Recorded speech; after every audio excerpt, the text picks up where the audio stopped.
رنگیلا حاضر ہے 4:30 5:30. دنیا میں بڑی معصوم چیزیں ہیں. جیسے کہ آپ میرے ایک صاحب تھے تو وہ کنجوس بہت تھے. اتنے کنجوس تھے کہ جس کی کوئی انتہا نہیں. اچھا وہ اپنے گھر پہنچے کہ لگے بیگم میری روٹی پکا دو. بیگم روٹی پکانے میں لگی.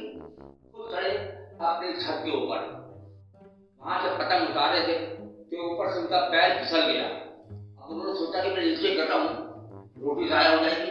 چلے گئے بیگم میری روٹی مت پکانا. دیکھیں کنجوسی کی انتہا کہ بڑھتے بھی انہوں نے 2 پیڑے کا آٹا بچا لیا. تو بات کر رہا تھا میں کنجوسی کی کہ آدمی کو اتنا کنجوس نہیں ہونا چاہیے. آپ خرچ کریں اپنے بچے پہ بھی اپنی بیوی کی اور بیوی پہ ایسا خرچ کریں کہ بیوی لائی ہے.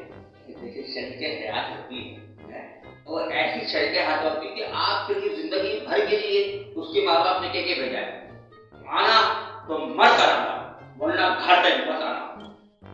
لہٰذا خدا کے لیے آپ اپنے گھر والوں کے لیے ہر بیوی کے تھرو کام انڈر سے انڈر رہے گی. تو اسی بات پر کہتا ہوں کہ رنگیلا